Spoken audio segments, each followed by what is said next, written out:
morning everyone and welcome to Friday Live here in the OHbaby office.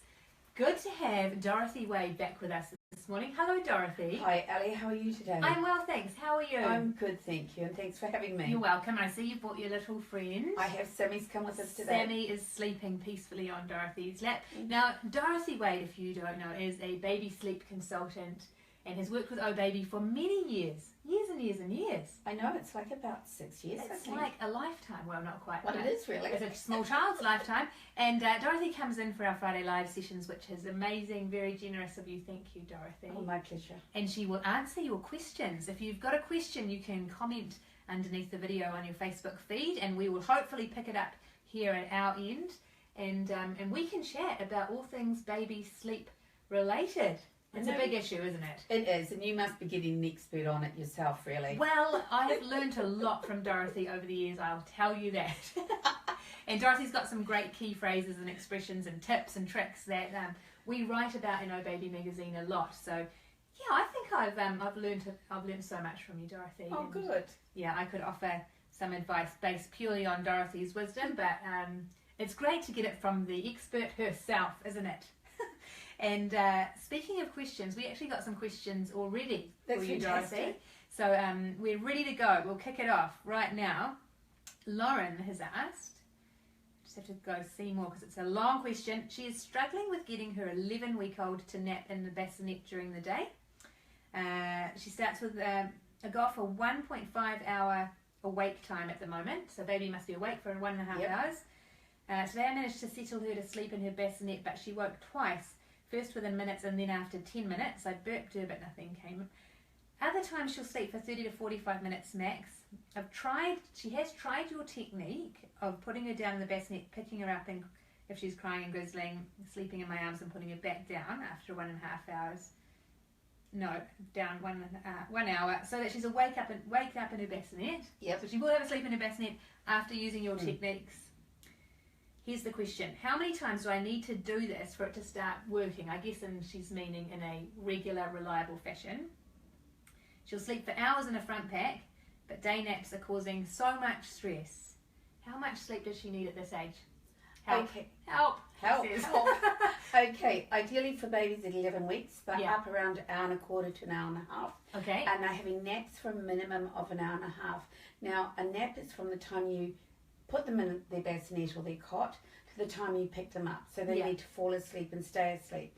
Now, 11-week-old babies don't have the tools on board to self-soothe or resettle. Yeah. So whatever you're doing now, you're actually giving her the tools to latch onto that for somewhere between 12 to 16 weeks. Yeah. So my best bit of advice is try not to do anything in arms that you can't replicate in a cot. That's right. So because the cot or the bassinet, they don't rock. Yeah. Okay. The cot won't move. Now, the first thing I would ask is how dark is her room?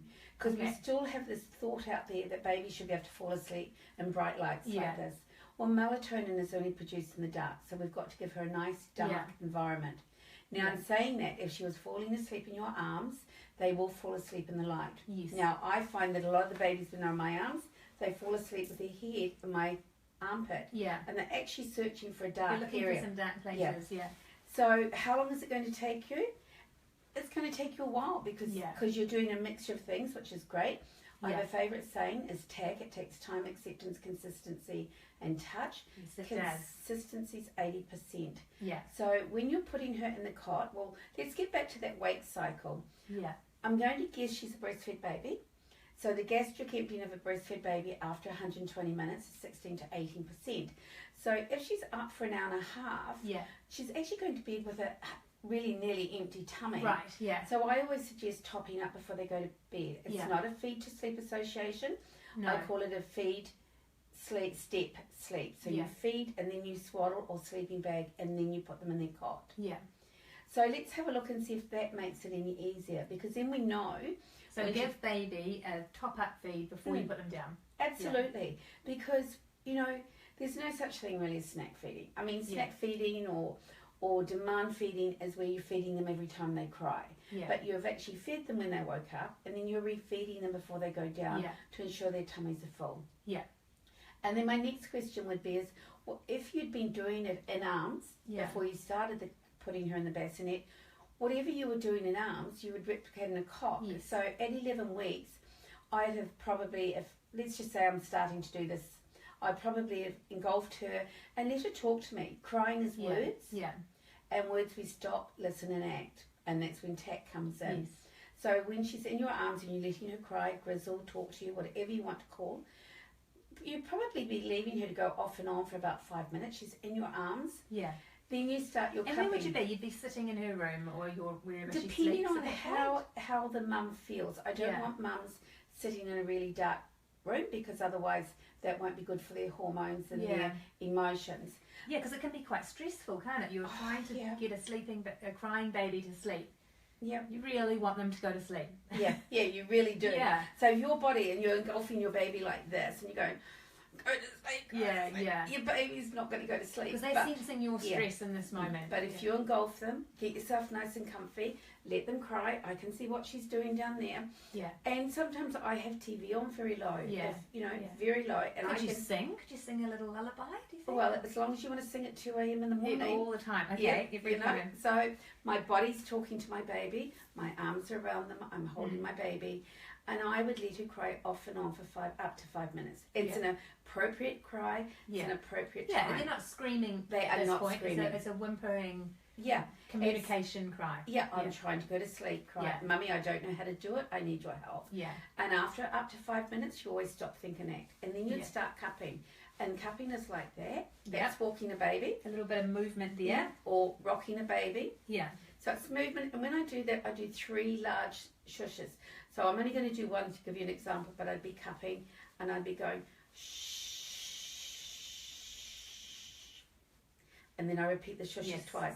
Then at the end of that, the air coming out of a tyre. Exactly. Oh, I love you, Ellie. You know so much of my... Paid good attention. Yeah. And then I let her cry for up to 5 minutes again. Okay. Or this stage, I might only get to 2.5 minutes. Yeah. So it's a longer time first if you're going to do any time differences. Yeah. Because in my experience, it takes 20 minutes for a baby to fall asleep. Yeah. Okay? We are not wanting to put our babies in a cot and walking away and leaving them to finally sleep at this age. Yeah. Okay? So whatever you did in arms, you're then going to go and replicate in the cot. Yeah. So let's just say that's what we're doing. So I would put her in the cot, I would walk out. Now we do have options. As parents, you've got choices. Yeah. So one, you can stay in the room and touch. Yeah. So just pretend my knees are the big cot, I can touch. Yes. Just a gentle presence of your hands on baby. It's instead of doing that when they're on my body, I'm doing this. Yeah. I can leave the room. Yeah. Or I can lie on the floor or lie on the bed or something, Yeah. pretend to go to sleep if I don't want to touch. Yeah. If I really want them to try and do it on their own. Yeah. Because presence is powerful and she will sense what you're they doing. They can tell that you're there. Yeah. So how long is it going to take? Yeah. Around 12 weeks. Most of my babies are self-settling in the cot. Yeah. Or some are doing a mixture. The resettling, they tend to be resettling really well overnight. Yeah. They might be resettling one of the naps. Yeah. But the rest of the naps I need to work and resettle them. Yes. So it sounds like Lauren is doing all the right things, and she needs to be encouraged because this is a tricky, hard journey. And 11-week-old baby, you've gone through those first 11 weeks. You're pretty tired by that stage, so we really need to be encouraged, don't we? That we're doing a great job. I guess she's doing all the right things. She's just wondering how much sleep does baby need at this stage as well? That's another part of the question. Well, all babies sleep differently, but if you work out up for an hour and a half, down for an hour and a half. Okay. So that's easy to remember. About 4 to 5 naps like that a day. Yeah. They go to bed at night, and whether you've got a baby at 11 weeks sort of sleeping most of the night through or not, you're looking to have like a 11, 12, 13 hour night down. So I kind of work on 11, 12, 13 hour day or 11, 12, 13 hour night. Yes. And you just work with that. And if they wake up overnight, I always resettle. Yeah. And if they don't resettle, then I feed them. Yeah. And resettling overnight's not about not feeding, but it's ensuring we're feeding for hunger and not for comfort. Yeah. If you're one of those really lucky people and their babies sleep all night, we still want our babies actually to wake up overnight. We want their brain to do we? Yeah, we do. We do. We want our, we want their brains to click in.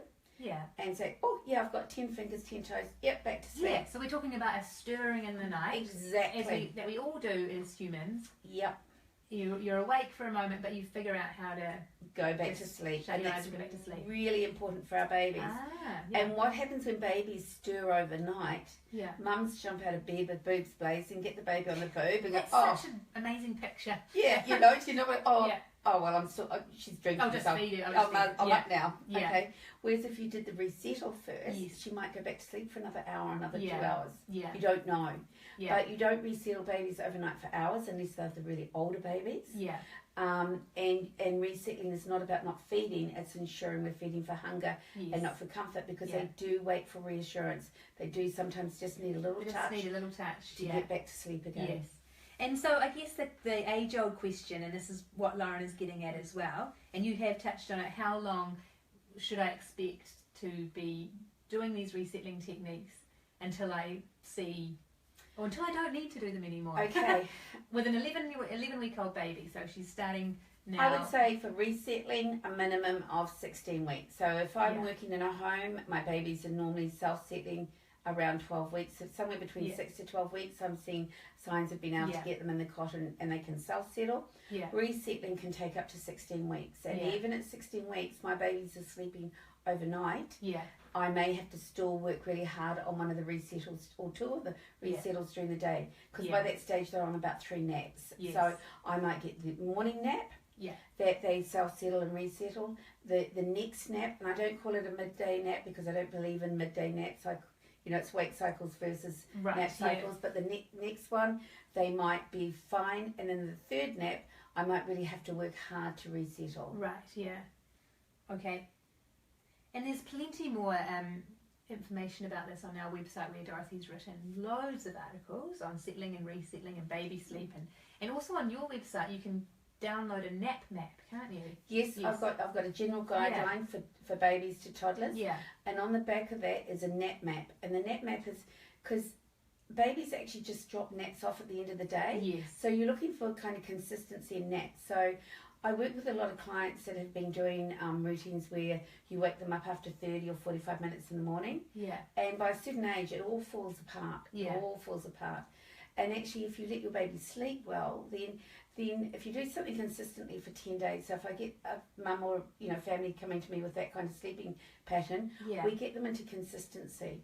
And then for 10 days, and then we have a look at it, and we will see what's going on. But if you're waking a baby during their nap, then kind of that snowballs on to sort of disruption and end up disruption overnight, because you're saying, well, I'm not going to let you sleep longer here, but I want you to sleep longer here, and then I don't want you to sleep longer here, but then I want you to sleep all night. And babies go, hang on a minute, where am I up to?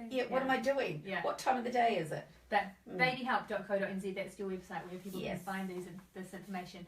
And of course, plenty of Dorothy's articles on OHbaby.co.nz. And I want to do a shameless plug for the spring issue of OHbaby magazine. And that's gorgeous, isn't it? That is out right now.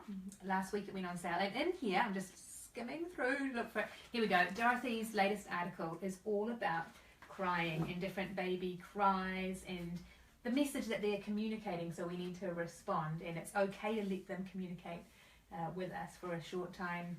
Absolutely, and it's where you are and what you're doing when your baby's communicating. We've really got to understand, because I do get hit by the left-wingers, because I say it's healthy for babies to cry. And it really is healthy for babies to cry. We want them to talk. Yes, they're communicating with us. And but what is important is where you are when they're crying. So and what you're doing. What you're doing. So I highly recommend that if you're interested in finding out more about babies crying. Now we've got another question here. Where did it go? Here it is. Wendy asks, my 1-year-old still wakes 3 times a night, and we give him milk as he settles fast, and we're so tired after a year of no sleeping. Is it a case of no more milk and just be ready for the tears and resettling? He has a 30-minute nap in the morning and an hour one in the afternoon. This is hard, isn't it? I'm feeling Wendy's pain after a year. Oh, I'm feeling it, man. You're so tired. You're so tired, and you'll do anything in the night to just get your head back on your own pillow, wouldn't you? Absolutely. Now, the first thing I look at when there are night issues is your daytime routine. He's 12 months old, so my first question is, what what does he have when he first wakes up in the morning for that first wake cycle? Yeah. Are you going into breakfast or are you giving him milk first? Yeah. If you're giving milk first, then it's really important you turn that around and he gets solids first. Right. So you can have breakfast with milk, Yeah. but we don't want milk then breakfast. Yeah. Now, if you don't have a night waker, it doesn't matter. But there is one theory, and I learned this at Tresillian when I worked there a few years ago now, Yeah. is that 10-month-old plus babies, if their first feed of the day is a sucking feed, Yeah. they're waking up in the night looking for that sucking comfort. Yeah. So you take away that sucking feed in the morning and replace it with food, and they find another way to comfort themselves overnight. Right. Yeah. The other thing is that I'd be looking at food groups. Yeah. And the food groups that in my experience, that contribute or may contribute to night waking is fruit, Yeah. processed sugars, cheese and yogurt. Okay. So I remove all those foods after lunchtime. Yeah. Now, toddlers only need 2 fruit servings a day. Yes. Not 4, not 5, but 2 fruit servings a day. They want the extra servings. When you see anything about food, it's 2 fruit and the rest is veggies. Right. Yeah. So we want to get a good veggie intake. They Yeah. don't need puddings. Yeah. And my query would be, is he's only having 30 minutes in the morning and he's Yeah. having an hour in the afternoon. Now, I would be looking for a longer nap. Okay. So probably depending on his personality, and Yeah. I would sort of suggest to the mum that, why don't you do a movie nap in the morning? So Yes. put him in the buggy, go for a Out and walk, about. out and about. Yeah. And then in the afternoon, work really hard at resettling. Because it's easy to resettle toddlers and babies during the day Yeah. than it is at night time. Yeah. But yes, you do need to resettle at night, but I wouldn't straight go there. It's a daytime routine that makes Yes. a nighttime routine. Yeah. And resettling is really, really hard at that age. Really. Yeah. But I would try not to be giving him milk under 45 minutes. And that's if he doesn't resettle. Doesn't mean say you're rewarding him. People go, oh, but I'm rewarding him. No, you're not. If you can't resettle a baby or a toddler, you've got 3 options. One, either co-sleep, Yeah. 2, feed. And the third one, which I really, really recommend you don't do, is just shut the door and leave them until the morning. That, like not allowing your babies to talk to you, has big consequences as they get older. And it's interesting because I often ask my parents how they were parented. Yeah. And it's interesting, you can actually see some of the ways that parents have been parented. Yeah. It's very interesting. So resettle. Yeah. Don't replace the bottle with water. Don't replace the bottle with watered down milk. Yeah. If you're going to feed him, give him a good feed. But I also wonder if he's not getting enough food during the day. So how much snacking is he doing? Yeah. Like his snacks to me at the moment would be milk snacks, because he'd have milk before he goes down for the morning nap Yeah. and milk before he goes down for the afternoon nap. So at 12 months, if I'm involved with a 12-month-old, they don't get snacks. They get breakfast, lunch and dinner, Yeah. and their morning and afternoon tea are their milk feeds before they go down. Yeah. How many hours is he up before he has that short nap? How many hours is he up before he has his second nap? And how long's that last wake cycle? Because there's another sort of routine out there that you have a really long wake cycle at the end of the day. But what happens there, it does work for some babies and toddlers, but not for everybody. They're just too tired. They're too tired. Overtired by that point. Yep, Yeah. so then that sleep deprivation causes night waking. Yeah. So it's food, Yeah. the sleep deprivation, and also what books do you read? What TV do they watch? Yeah. What's the evening routine about? Yeah. And I'm a great believer that, they get up, they have their dinner, and they can get down from the dinner, and they can charge around the house. They've got to burn up that energy Yeah. before they go to bed. Yeah. And they should ideally be able to calm themselves down in their cot and find their sleep, because that's called self-settling. Yeah. So, in just going back to this night that Wendy is faced with now, if she decides to drop this milk feeding, what's going to happen? You were suggesting she could resettle for 45 minutes or so before, and if there's still no luck, that's when you'd give some milk. Absolutely. Yeah. The other way, let's have a sort of a scenario of what. Okay, so the toddler wakes up and he's standing at the cot and he's shouting, he's screaming and everything. Yeah. If he's shouting and screaming, please don't ignore him. He's calling you. Yeah, yeah. Please respond. Think about if you were being ignored. Yeah. And if I go in and they're standing in their cots, I tend to go over and I do a cot cuddle. Yeah. So here's little Sammy standing at the Standing cot. up, yeah. So I cuddle in like that. So I'm leaning over the cot, cuddling like that. So he's not getting out of the cot. Is that quite key, not to if take you him can, out? Look, I'm a sucker. I find it really hard to get them back into their cots. Yes. So they can do that seriously amazing body contortion thing, and they will not be put down. No. So you're going to end up cuddling him, doing I call it a cot cuddle, for up to about 20 minutes, maybe a little bit longer. It's not going to be easy, Wendy, but life isn't easy. Yeah. And you'll feel the body relax. Okay. And then you lie the toddler down, and then you might just touch. Would you be saying anything at this point, like saying I don't do sleeping time? Well, not really. No. Yeah. Occasionally I might, but you think about it. If you were going to sleep, and somebody started talking to you or gazed into your eyes, and you were trying to get back to sleep, what would you say to that person? Yeah, it wouldn't be great. No. But I guess is it confusing for the 1-year-old who's been brought milk when they yell out in the night? To suddenly mum's there, but there is no milk. Yep, absolutely. Do you explain that at all? Or? Well, there's a couple of ways of doing it. If you're really going to be strong, I say as we go to bed, night bot, night milk, see you in the morning, love you, sleep well. So when he wakes up in the night and wants his milk, you can actually remind him that the milk is sleeping. Milk is sleeping. Milk's nights, whatever kind of word terminology you use for sleeping.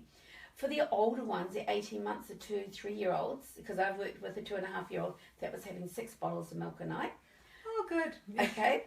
I hide them. I hide the formula. I hide all the milk, the bottles. I hide everything. Yeah. So if he's really, or they're really beside themselves, I will take them to the kitchen. Yeah.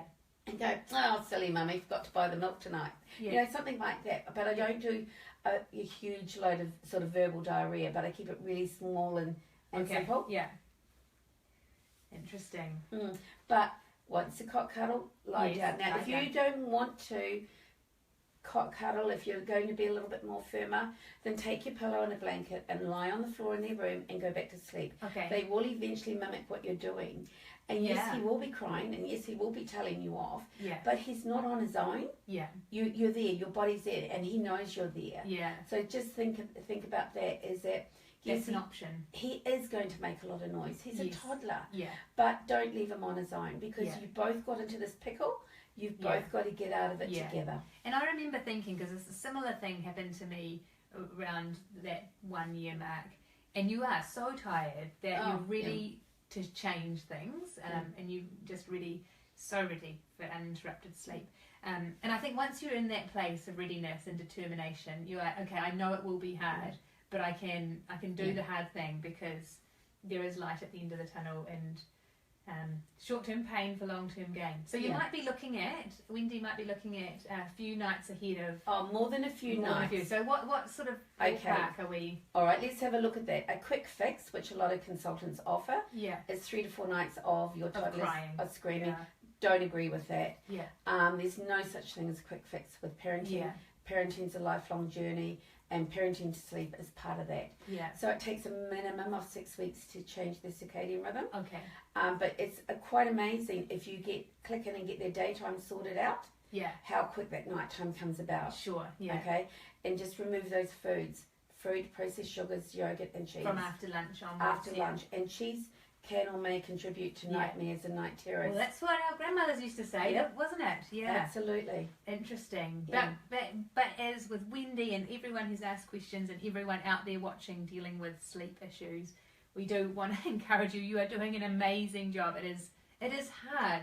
It's a hard road when you are tired and your child is not sleeping as you would like them to sleep. But there is hope. There is hope. There's always hope. Yeah.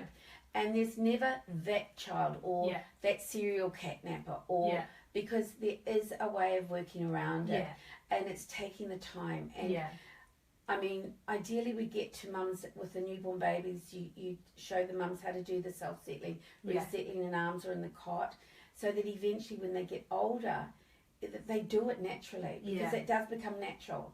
And then when they get to, so all the babies that I've been involved with, around the age of 2.5, who are great sleepers, go to bed every night, Yeah. wake up every morning, then all of a sudden around that age, they want the light. Change. Oh. Well, they want the light left on. Yeah. They want their door left open. Yeah. You know, 15 stories at night. Yeah. And as long as you take control of that, Yes. it doesn't get out of kilter. Yeah. So this is what's happening. Yeah. It's good night time. Yeah.